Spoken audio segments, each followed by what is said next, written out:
All praises, honor, and glory be to Yahweh, Ba'ashem, Yahweh Shah. Salutations to the Akim out there pushing this truth and sincerity. Safety, peace, and blessings to the blessed elect of the house of Israel across the four corners of the earth.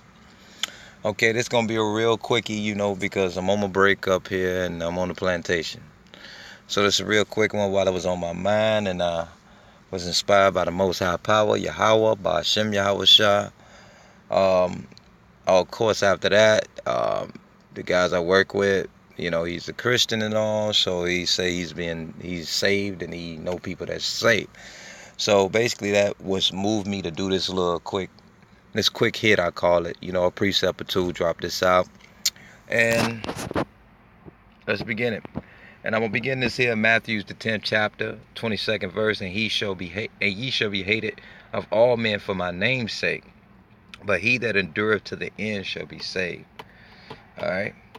He that endureth to the end shall be saved. And that's really the key point. But to give context of the scripture, Matthew 10 chapter 22nd verse, you're going to be hated of all men for his name's sake, because the world is a wicked world, is evil.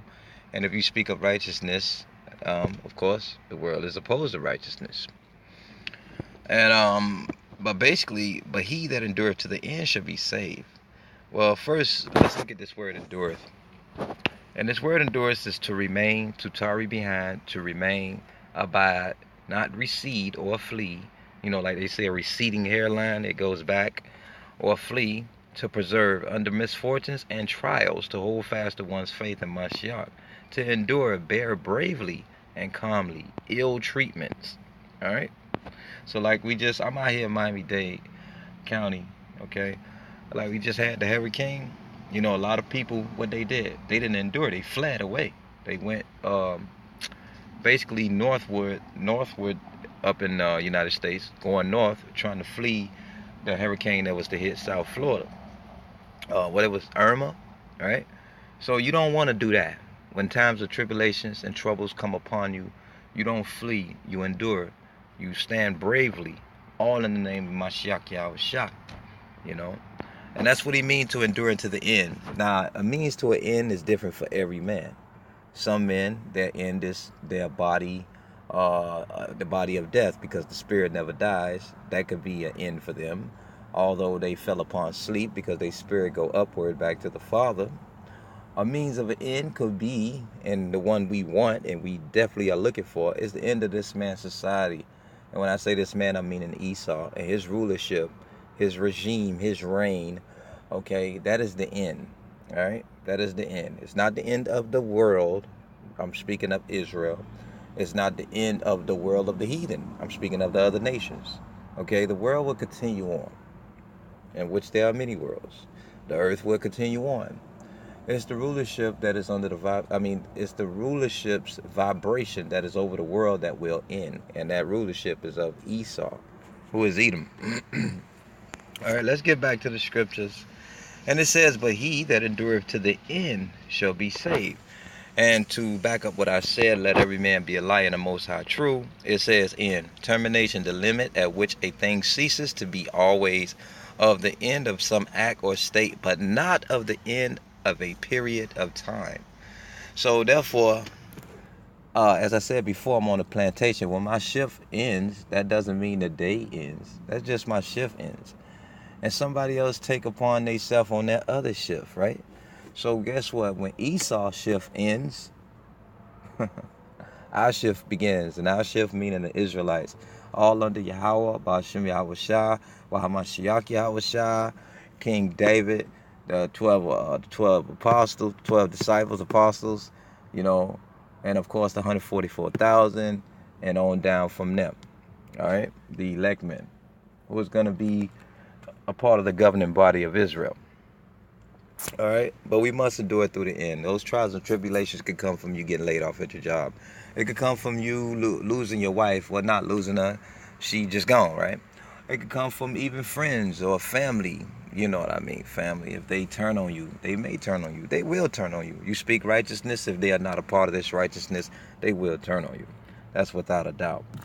Um, let's get a precept on this. And this precept I want to bring out is, like I said, I was dealing with the young man. He was telling me he was saved.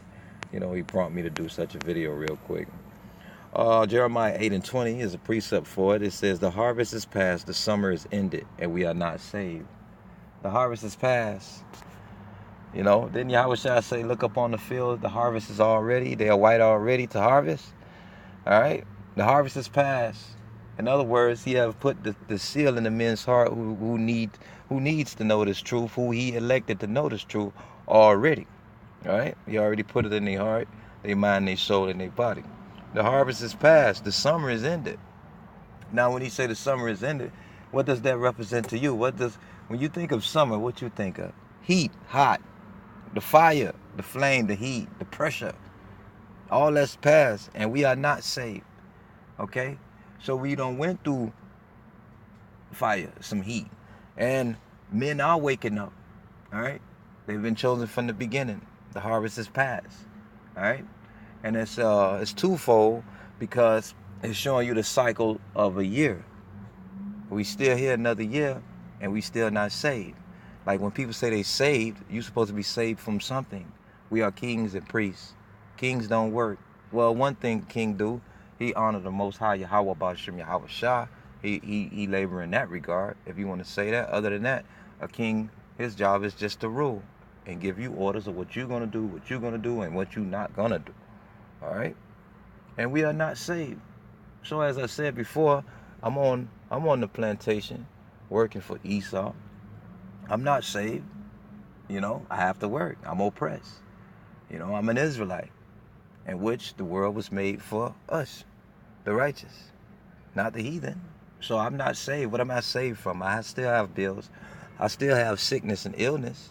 So I'm not really saved from anything, and neither is any other Israelite that stands upon this place and profess that they know the Most High. All right? And especially those Christians. Like I said, I just dealt with a Christian. He's claiming he's saved from what? He's going to clock in and clock out just like me. He's going to get looked at in a despising manner just like me. He's going to get sick and have colds and illness and sneezing. But it's saved from what? And he's still going to get tried by the world, whether he know the truth or not. I have another precept, and I'm going to close it out with this. And it says in Timothy's 2nd chapter and the 3rd verse, thou therefore endure hardness as a good soldier of Mashiach Yahushua. Why was this used in the context? Endure hardness as a good soldier of Mashiach, those who endure to the end. Because as we get closer to the very end, it's going to get rough. All right? It's going to get rough. It haven't gotten rough yet. It's going to get plumb, stupid, silly. Especially at the time of Jacob's trouble. All right? When there's no food and the famine is on a high scale, pretty much worldwide, it's going to be tough, and you're going to have to endure hardness. It's going to be hard. Okay? As it says in 2nd Esdras, Israel's portion is this, that a fire be on the right-hand side and a deep water on the left. And the place so narrow that only one man can go at once. Which means I can't take you through that fire and water. Which means no other brother can help you get through it. You got to go through it yourself. Okay? So it's going to get hard. And you're going to have a soldier ruling class mentality. He told you, be as the he-goats. Be as the he-goats. Okay? To rule.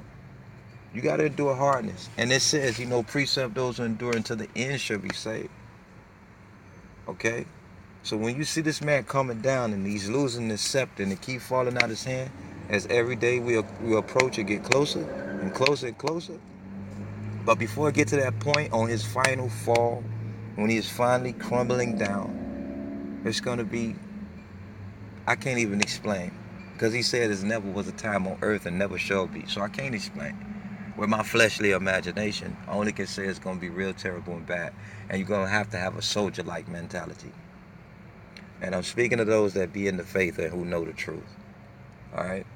But no matter what comes your way, if anything you never took from this lesson, no matter what comes your way, don't forget Philippians 4th chapter, and I believe around the 18th verse, you could do all things in Mashiach Yahushua. So if you're looking for endurance and strength, pray unto Yahweh, Bashim, Wahamashiach, Yahushua. All right?